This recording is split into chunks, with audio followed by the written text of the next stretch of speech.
Vivre en collectivité, c'est pas toujours facile. Donc on doit accepter aussi un peu la réaction des autres. On n'est pas tous fait pareil. Il y en a qui sont des fois imbuvables, mais bon, on tourne la tête quand on les voit, c'est tout. Je suis présent le matin au café, 1 heure, 2 heures, 3 heures de temps.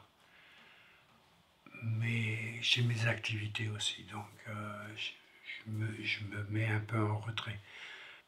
J'aime beaucoup la culture, du théâtre et de la musique. Donc j'ai peu de temps finalement à être tout seul. Je sors pour aller au bord de la rivière, à la Sarthe. C'est des super balades. On prend un peu d'oxygène. Au point de vue commodité, c'est excellent. On a même maintenant un arrêt de bus Nelson Mandela.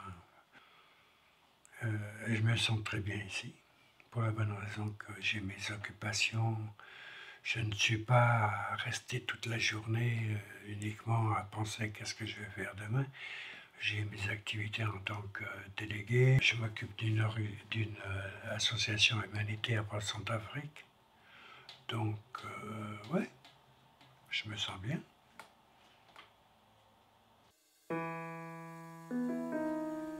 On n'a pas tous un caractère facile. Des fois, j'ai des contacts faciles, mais des fois, j'ai aussi mon caractère. Vous voyez, je fais les courses et je fais de la cuisine. C'est des cuisines, mais préparées, que je vais préparer avec Nicolas et que je vais manger chez moi. Et je vais souvent en ville. Je prie dans les églises, je me promène, tout ça. Je vais dans les magasins, tout ça. Je me promène. Je bois un thé ou je sais pas, je vais à Quick ou à McDo ou des trucs comme ça. Pas mal. Pour se déplacer, il y a un bus, un T54, un métro, il y a tout ça. Pour aller à Rouen, il y a un métro. Il y a un T54 pour aller jusqu'aux arcades. Trop en ville, j'aime pas parce que c'est trop dynamique, c'est trop nerveux. Il y a trop de nervosité, je trouve.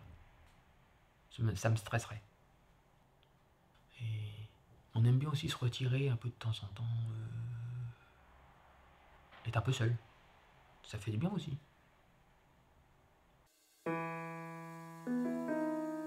Alors quand j'arrive ici déjà, je sors du métro, je vois le quartier, je me dis c'est plutôt agréable. Il y a des cafés, des brasseries, il y a un marché, ça vit, il y a de la vie. En plus moi qui a quand même de longues journées, je commence à 8h du matin et je termine à 19h30 le soir, donc le temps de rentrer à la maison, il y a quand même des choses ouvertes à l'heure où je rentre, donc c'est plutôt sympathique. Un Franprix à côté qui ferme à 22h, ça c'est juste du jamais vu quoi, c'est tip top.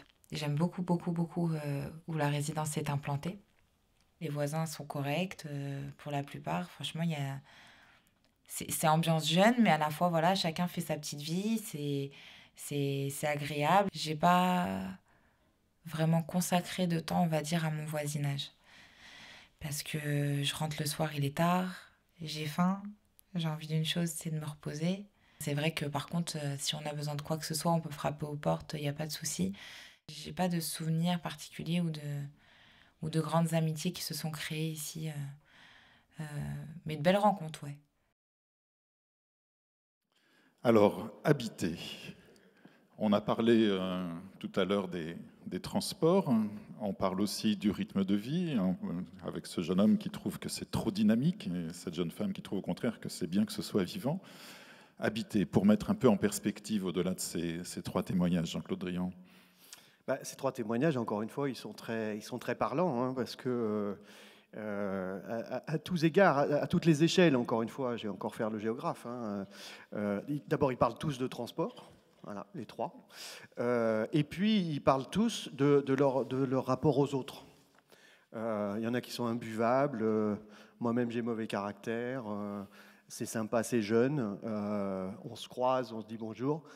Les imbuvables de Marc ne sont pas forcément les imbuvables de Jennifer, etc. Et ça, c'est la ville, en fait.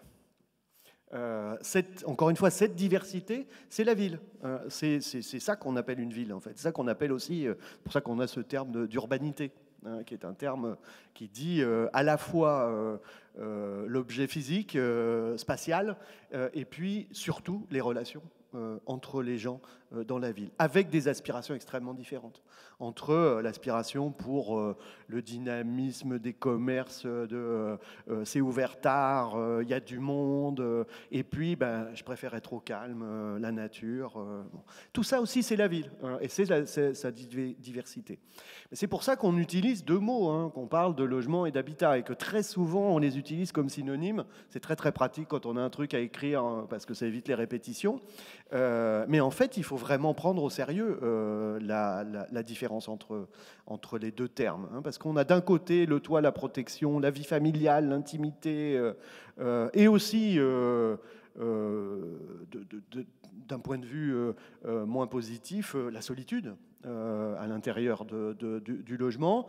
Et de l'autre côté, on a la vie sociale, on a l'adresse au sens, pas par hasard s'il y a un réseau d'agences immobilières qui s'appelle l'adresse, parce que d'abord, cette adresse, c'est le symbole de la valeur, y compris financière, du logement, mais c'est aussi le symbole de sa valeur, enfin, c'est aussi sa valeur symbolique, justement, hein, de l'identité sociale de l'individu, hein, d'où toute cette problématique forte aussi, je parlais de stigmatisation tout à l'heure, mais de la stigmatisation d'un certain nombre d'adresses qui posent des problèmes dont on voit bien qu'on a aujourd'hui un certain nombre d'études qui démontrent qu'il y a, pour l'accès à l'emploi par exemple, des mécanismes de discrimination sur la base de l'adresse, de l'endroit où on habite, ce qui est quand même quelque chose d'assez effrayant. Et puis c'est toute la vie quotidienne, la vie de tous les jours, les ressources de l'espace, l'accès à l'emploi, l'accès à la mobilité, au commerce, etc., qui ont été abondamment évoqués. Donc toute cette diversité, c'est aussi un enjeu des politiques du logement et de l'habitat, donc voilà, je vais essayer de ne pas les utiliser comme synonymes, de rendre possible les choix. C'est un des enjeux majeurs de ces politiques, rendre les choix possibles dans la diversité des aspirations et des situations individuelles et des moments de la vie. Là aussi, les films sont très significatifs à cet égard, entre une personne de 30 ans et Marc, qui je crois a 74 ans, si je me souviens bien, le premier film. Alors, comme c'est devenu la tradition, 3... Tout à l'heure, ça a bien marché, donc oui, continuons comme ça. Je vais continuer, je suis très trinaire. Les questions d'habitat, elles renvoient évidemment à des enjeux de politique publique qui ont été évoqués aussi par les différents discours d'ouverture, hein. C'est-à-dire, quand on parle de politique de l'habitat, on voit bien qu'on sort du strict domaine de faire en sorte de répondre aux besoins en logement. Et c'est une façon de dire qu'on va utiliser le logement, parce qu'il y a toujours, quand on parle politique de l'habitat, on voit bien qu'il y a un objet logement qu'on utilise toujours, mais on va l'utiliser pour atteindre des objectifs ou des enjeux qui le dépassent. C'est aussi alors on va parler de qualité et d'attractivité urbaine, et ça va motiver par exemple les politiques de rénovation urbaine, pour lesquelles l'objet qu'on travaille, c'est bien des logements, donc on va démolir, construire, diversifier, etc. Mais l'objectif, on voit bien que ce n'est pas répondre aux besoins en logement, sinon on ne démolirait pas des logements sociaux, hein. Donc la politique de rénovation urbaine n'est pas une politique du logement, en revanche c'est une politique de l'habitat, et avec un enjeu fort qui est attractivité. Donc, attractivité, ça veut dire donner envie d'habiter. C'est ça l'attractivité. Mais c'est aussi la mixité sociale. Alors bon, elle a été éliminée radicalement par Monsieur le maire il y a quelques minutes comme objectif. Est-ce que, mais vraiment, la question mérite d'être clairement posée. C'est-à-dire que derrière l'idée de mixité sociale et l'idée que des catégories sociales différentes vivant ensemble, c'est un gage de fonctionnement harmonieux de la société. En fait, c'est ça l'idée de la mixité sociale. Mais on voit bien aussi à quel point elle peut, dans certains cas, dans certaines formulations ou dans certaines récupérations de ces objectifs, être un argumentaire de discrimination. Et on voit bien à quel point, par exemple, les politiques d'attribution ou les pratiques d'attribution des logements sociaux se heurtent souvent à cette contradiction Voilà. Une question étant, est-ce qu'on peut lever cette contradiction? Est-ce qu'on peut tenir les deux en même temps? Je fais partie de ceux qui pensent qu'il y a probablement moyen de le faire, parce que je fais aussi partie de ceux qui pensent que cet objectif de mixité sociale, même s'il ne s'agit pas de le quantifier, de le normaliser, parce que quand on commence à dire mixité entre qui et qui, on commence à entrer dans, et avec quel dosage, là on commence à entrer dans les recettes de cuisine qui sont, me semble-t-il, extrêmement dangereuses. En revanche, si on considère que cette mixité sociale, c'est une valeur qu'il faut tenir pour le fonctionnement de la ville, il me semble que ça reste un objectif tout à fait pertinent. Même chose pour ce qui concerne la maîtrise de l'urbanisation. On lutte contre l'étalement urbain. Et pour lutter contre l'étalement urbain, qui contient entre autres une question de capacité de mobilité, de lien entre les transports, d'accès aux ressources de la ville, eh bien on va aussi utiliser l'objet logement. Donc c'est ça qui justifie le rapport entre logement et habitat. Deuxième point, c'est... on l'évoquait tout à l'heure à propos de l'articulation entre commune et intercommunalité. C'est comment penser cette articulation dans la ville d'aujourd'hui, dans ce contexte d'extrême diversité des aspirations et de mobilité. Alors là, je mets un pluriel à mobilité. Je ne parle pas des mobilités résidentielles, je parle même pas forcément des mobilités quotidiennes et des transports, mais des mobilités de la vie, des mobilités de l'emploi. On voit bien qu'aujourd'hui, l'emploi, le même emploi pour toute sa vie, sont quelque chose, sauf pour les fonctionnaires qui vont, et même pour les fonctionnaires, on peut être mobile, et heureusement, mais sont des choses qui relèvent du passé. On peut le regretter, on peut ne pas le regretter, mais de fait, ce que l'on observe de façon très très claire, c'est que les mobilités en matière d'emploi ne suivent pas les mêmes temporalités que les mobilités en matière de logement, ce qui me renvoie à mon propos de tout à l'heure. C'est-à-dire que, surtout quand on vit en couple et qu'on est un couple biactif, la problématique de l'emploi et du lieu de travail, du coup, se pose dans des termes différents de celle du logement. Donc la question n'est pas... certes, on peut promouvoir les villes de la courte distance, qui sont très, très à la mode, les villes des courtes distances, dont on voit très, très bien la justification, les mobilités douces, à pied, en vélo, etc.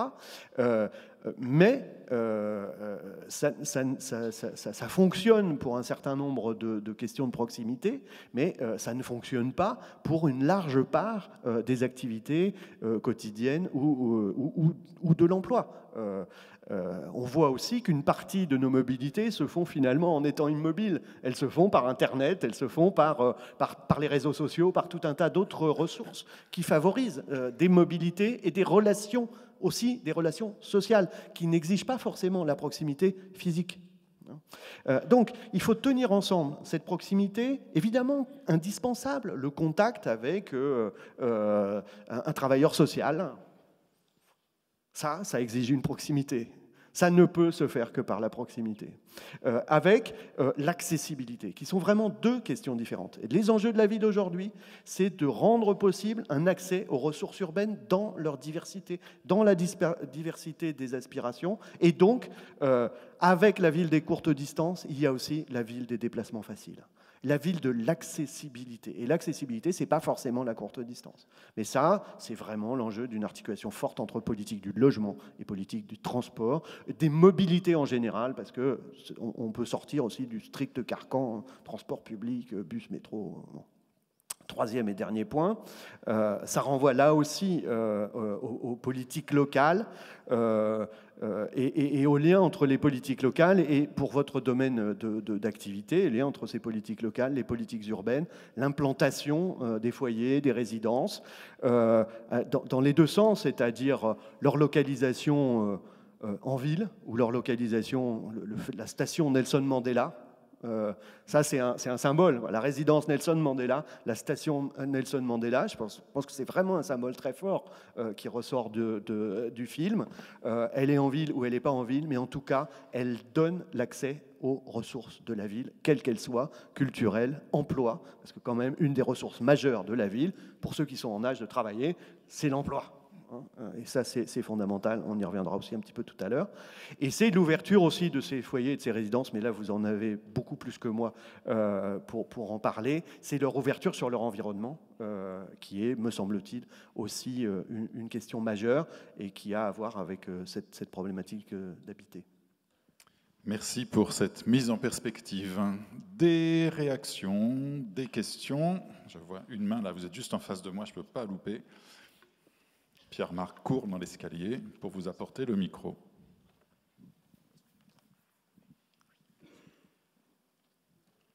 Oui, bonjour, je suis Sabine Brault, je dirige une pension de famille à Paris, dans le 14e arrondissement.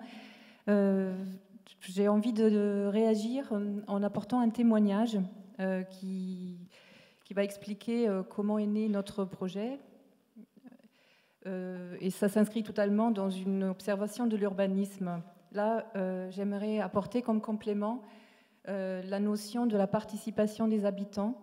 Et quand on parle d'ouverture sur un quartier ou l'ouverture sur l'extérieur, il faut le penser comme quelque chose où les habitants font la ville, c'est les habitants les experts, et c'est les habitants qui savent quels sont leurs besoins pour habiter. Et dans chaque territoire, il y a des spécificités qui font qu'il y a d'autres besoins qu'il faut aller recueillir, et que le logement, qu'on le construise ou qu'on le rende mobile, il faut qu'il soit adapté en fait aux besoins qu'on aille chercher par tous les dispositifs de concertation qui existent maintenant avec la loi SRU, l'agenda 21, etc.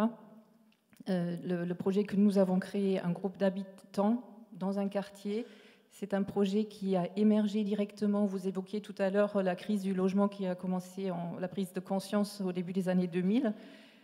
C'est à ce moment-là que notre projet est né. On est allé lire le plan local d'urbanisme, et il y a beaucoup d'autres exemples, je pense, où les habitants se sont bougés.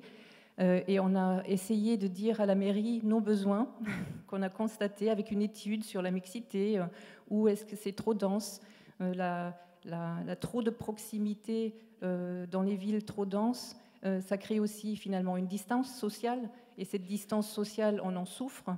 À un moment donné, on dit distance sociale, donc créant de la convivialité dans des lieux où les gens se rencontrent, et puis quand finalement on ne peut pas blairer l'autre parce que c'est trop proche, on va de nouveau avoir envie d'entre-soi, et l'entre-soi, ça mène à la solitude.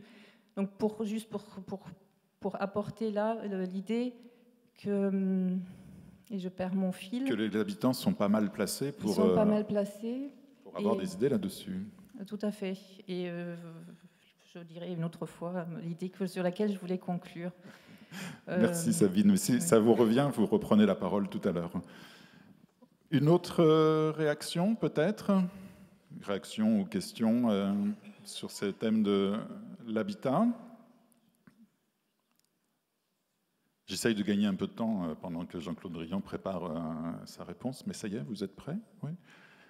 Alors, s'il n'y a pas d'autres questions, je vous en prie. Oui, l'expertise habitante, c'est une expertise fondamentale. Nous sommes absolument d'accord. Mais, c'est mon rôle de mettre des mais partout, hein, je suis payé pour ça. En fait. C'est à ça que sert un universitaire. Mais ne voit-on pas partout des recours contre les permis de construire, des refus de la densité, parce que cette question de la densité, elle est majeure. Cela dit, quand on est dans Paris, on est déjà dans une ville qui, me semble-t-il, est bien dense. Hein, mais on voit que dès qu'on sort de Paris, on a très très vite, à peine franchi le périphérique, des baisses de densité extrêmement fortes, qui contribuent aujourd'hui de façon massive à empêcher la construction des logements dont on a besoin dans l'agglomération parisienne. Et dans beaucoup de cas de figure, on a le fameux adage dont j'ai appris récemment qui venait d'un ancien maire de Créteil dans les années 50, qui est maire bâtisseur, maire battu, qui ne d'ailleurs se vérifie pas partout, hein, mais qui se vérifie quand même, et on voit bien aujourd'hui le nombre de permis de construire qui sont bloqués après des élections municipales. C'est-à-dire qu'il y a eu un effet élection municipale extrêmement fort sur la production de logements, mais c'est aussi parce que, alors, il y a une part de fantasme chez un certain nombre d'élus locaux qui sont persuadés que s'ils ne construisent pas, ils garderont leur électorat. Mais il y a aussi une réalité. Et la réalité, c'est aussi de l'expert. L'expert habitant, c'est aussi celui qui, ne disposant pas d'un choix suffisant parce qu'il n'en a pas les moyens, va aller, avec ses moyens, construire une maison individuelle en 2e couronne, en 3e couronne, en périurbain éloigné, parce que c'est ce qu'il peut faire, et avec son expertise. C'est son choix. Il est, me semble-t-il, hors de question de le condamner, parce qu'on va parfois trop vite à le condamner. J'étais récemment à un colloque qui s'appelait Green City sur le développement durable, où j'ai entendu des choses de la part d'un certain nombre de technocrates et de chefs d'entreprise spécialisés dans les questions de développement durable, Veolia et autres, dire il faut forcer. J'étais très scandalisé, je dois dire. En même temps, ces personnes, parfois, se mettent un peu toutes seules dans des situations qui vont leur poser de gros problèmes, notamment en matière de mobilité. Donc, l'expertise habitante, oui, à condition qu'elle ait les moyens de se développer, d'une part, et d'autre part, en ayant quand même en tête que, malheureusement, les politiques du logement, quand elles sont des politiques de bâtisseurs, sont des politiques impopulaires. Et cette impopularité, parce qu'on est toujours... je crois qu'il faut être honnête là-dessus, y compris, comme elles sont impopulaires et comme les effets sur les marchés du logement sont d'abord des effets psychologiques, parce que qui vend des logements, c'est nous. Ce n'est pas des grands groupes internationaux, c'est nous qui vendons des logements. Donc nous sommes tous responsables, quand nous avons des logements à vendre, de la hausse des prix immobiliers, par exemple. Mais nous sommes tous aussi responsables ou co-responsables du fait que la valeur des maisons individuelles qui sont à côté d'un nouveau groupe, même petit, de logement social, là, c'est vrai, malheureusement, elle baisse. Et du coup, c'est vrai, malheureusement, que cet effet multiplicateur va à l'encontre des politiques du logement et que donc, de temps en temps, il y a une responsabilité publique qu'il faut savoir prendre, parfois au-delà de l'expertise habitante. Réaction, complément, Sabine, si vous voulez y revenir, c'est possible, hein, si vous voulez préciser. Alors, monsieur. Bonjour, je suis Philippe Léger, je travaille chez ATES, nouvellement venu dans le secteur.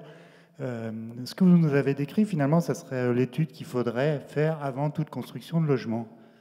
Moi, je travaille dans la Haute-Savoie, qui est un secteur très en tension. Est-ce que vous pensez que ces études, elles ne sont pas un peu, comment on pourrait dire, elles sont pas un peu réduites au fait qu'il y a besoin de beaucoup de logements, donc on fait des constructions assez rapides, et puis aussi aux contraintes financières. Et avant, je travaillais dans l'Isère, et je travaillais à Grenoble, et notamment dans le quartier de la Villeneuve, quartier très connu finalement, où il y avait toute une politique de réaménagement urbain, et cette politique, c'était marrant parce qu'ils ont ouvert le quartier, donc ils ont détruit un pan complet pour ouvrir le quartier, c'était très bien. Et juste devant, ils ont construit un énorme parking de 5 étages ou de 10 étages. Donc finalement, l'ouverture du quartier était complètement entravée par un parking qui est géré par un parc privé. Et donc ce parking, on en concluait avec les habitants que c'était aussi une contrainte économique avant tout.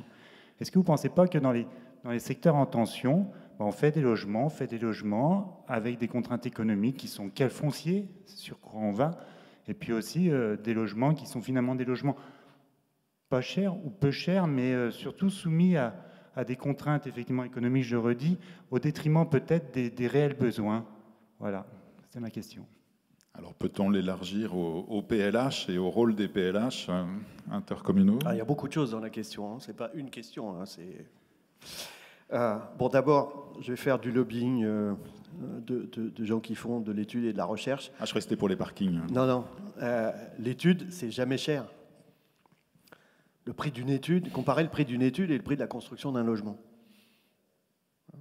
Et vous voyez, si une étude, alors il y a des mauvaises études, mais si une étude permet d'améliorer l'intégration urbaine d'un logement, sa capacité de commercialisation, sa capacité de répondre aux enjeux des politiques publiques, etc., eh ben, cette étude, elle sera, je vais prononcer un mot affreux, rentable. Voilà. Elle fera gagner de l'argent. Ça, c'est le premier point. Je laisse mon lobbying. Alors, c'est vrai qu'on a beaucoup fait ce que vous dites là pendant les années 60-70. Quand même, hein, la production des grands ensembles qui répondait à des enjeux quantitatifs majeurs.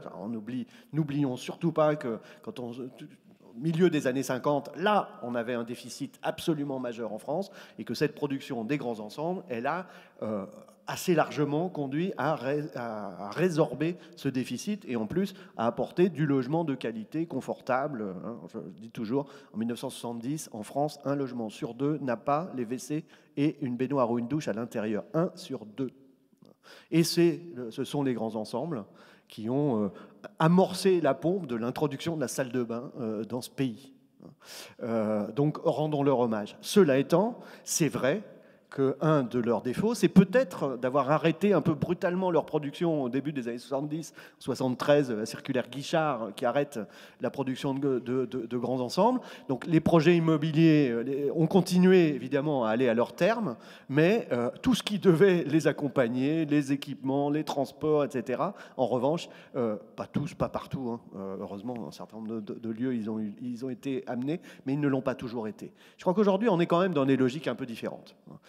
Moi, je vois que on a beaucoup aujourd'hui de la production de logements qui se fait dans le cadre de projets urbains ou de grands projets urbains dans lesquels ces grandes ZAC, on a eu un regain du projet urbain dans les années 2000, alors avec la rénovation urbaine, mais pas seulement, hein, avec dans la plupart des grandes villes et beaucoup de villes moyennes aussi des projets urbains intéressants.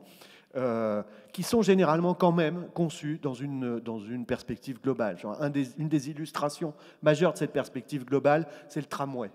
C'est la diffusion formidable. Bon, par ailleurs, c'était un très très beau produit, là pour le coup, adapté à la durée d'un mandat municipal. Ça, c'est formidable. Contrairement aux politiques du logement qui font que on décide de construire un logement social, on va donner les clés 4 ans après, et avant que ça ait un impact sur la vie des gens de façon globale, il faudra plusieurs mandats. Autant un tramway, vous pouvez le faire sur un mandat. Sauf à Marseille. Sauf si vous débrouillez mal pour une raison ou pour une autre. Mais généralement, tout est bien calé. Et les marchands de tramway ont été très forts là-dessus. Hein. Tout est bien calé pour que ça soit fini 1 an avant la date de l'élection, qu'on ne soit plus dans le chantier. Et qu'effectivement, la vie des gens ait changé. Mais je crois qu'au-delà de cette petite parenthèse, de fait, ils ont quand même beaucoup changé les choses. Et ils ont permis... à des coûts quand même un peu moins dans ceux d'un métro ou de très grosses infrastructures, de faire de la couture dans la ville et de prévoir dès l'origine une accessibilité des nouvelles opérations et des nouveaux programmes. Et je crois que là, de ce point de vue-là, on a quand même on va plutôt dans le bon sens. Je crois qu'on a plutôt retenu les leçons de ce qui n'a pas fonctionné dans les grands ensembles. Maintenant, on n'a pas de garantie, on n'a jamais la garantie. On voit bien que ces grands ensembles, ils ont eu une attractivité résidentielle pour la plupart au tout début de leur existence et que ce sont des mouvements de la société, la précarisation de l'emploi, d'autres politiques du logement qui ont favorisé la périurbanisation et la maison individuelle, etc., qui ont fait que ils n'accueillent plus la diversité sociale qu'ils ont accueillie à l'origine. Vous écrivez que la mixité sociale, on part du postulat qu'elle est rendue possible par la mixité des statuts d'occupation. Or, dans ce que vous venez de dire, on voit que ce n'est pas automatiquement gagné. Je ne sais pas si c'est à ça que monsieur faisait référence. Mais... Non, ce n'est pas automatiquement gagné. Je crois que c'est très intéressant. On l'oublie souvent, mais de regarder ce qu'étaient les grands ensembles à l'origine. Il y avait tout un tas de financements, je ne vais pas rentrer dans la technique, mais il y avait le HLM haut, qui était le HLM ordinaire, qui était l'équivalent de ce qu'on appelle aujourd'hui le plus, quoi, et qui était le produit phare du logement social. Mais à côté, il y avait des immeubles à loyer normal, ILN, loyer normal, sans plafond de ressources. Sous maîtrise d'ouvrage HLM, mais sans plafond de ressources. C'est encore mieux que ce qu'on appelle aujourd'hui des PLS en termes d'idées de logement intermédiaire, hein, destiné à accueillir des classes moyennes. Vous en avez plein, les grands ensembles. Hein. Et puis vous avez des PLR, des programmes à loyer réduit, ou des programmes sociaux de relogement. Le terme relogement, dans les années 60. Il s'agissait de reloger les gens des quartiers de rénovation urbaine qui étaient les quartiers centraux qu'on démolissait au nom de la lutte contre les quartiers insalubres. Et puis vous aviez des financements qui s'appelaient HLM-A, ça voulait dire HLM Accession. Les organismes de logement social, c'est pour ça qu'on a aujourd'hui, donc les organismes de logement social fabriqués, alors les Grenoblois ont été experts en la matière, parce que c'est un des hauts lieux de l'accession à la propriété, enfin des grands ensembles en accession à la propriété, où les HLM donc, avaient des financements pour faire des produits de promoteurs. C'est la raison pour laquelle on a aujourd'hui des copropriétés dans tous les grands ensembles. Certains sont encore plus marqués que d'autres. On peut parler aussi de Clichy-sous-Bois, Montfermeil en Ile-de-France, mais encore une fois, Grenoble est une des villes phares de ces produits-là. On avait tout ça dans les grands ensembles. Et c'est exactement ce qu'on cherche à refaire aujourd'hui dans les opérations de rénovation urbaine au nom de la diversification de l'offre et de la mixité sociale. Ça ne veut pas dire que faire cela aujourd'hui est une impasse et que ça veut dire mécaniquement ou obligatoirement on va retrouver les mêmes types de problèmes dans 20 ans, mais ça veut dire que, en tout cas, que ça ne suffit pas. Et que l'évaluation de ces politiques de mixité sociale, l'évaluation de la rénovation urbaine, en fait, on pourra la faire dans 20 ans. Quand les accédants à la propriété auront revendu une fois, 2 fois, est-ce que la valeur aura augmenté? Est-ce que ça deviendra des copropriétés dégradées ou pas, etc., etc. Bon, rendez-vous dans 20 ans. En attendant, est-ce qu'il reste une intervention, une demande de prise de parole ou une question sur cette thématique de l'habitat? Oui.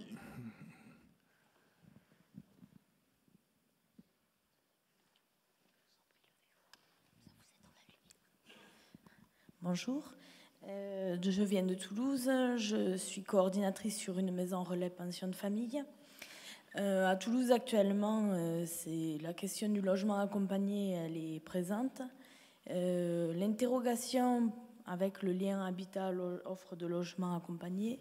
Sur Toulouse, on est confronté aussi à une politique de la ville depuis l'arrivée de la nouvelle municipalité qui vise à mettre à l'écart les personnes sans domicile fixe. Et ma question, c'est comment arriver à faire cohabiter des dispositifs de logement accompagné sur une ville où la politique de l'intégration des populations les plus précaires est mise en marge de la société et de la ville. Voilà. Donc c'est la difficulté que rencontrent les dispositifs de logement accompagné pour l'intégration dans l'urbanisme de la ville. Oui, je pense que vous avez la réponse dans votre question, c'est en faisant un changement politique. Mais Jean-Claude Drian, y a-t-il d'autres réponses? Non, j'en vois pas d'autres. Franchement, c'est ce que j'allais dire. Donc, merci Philippe. Mais oui, changer la politique. Mais changer la politique, ça peut vouloir dire changer le maire. Mais là, bon, il faut attendre un petit peu.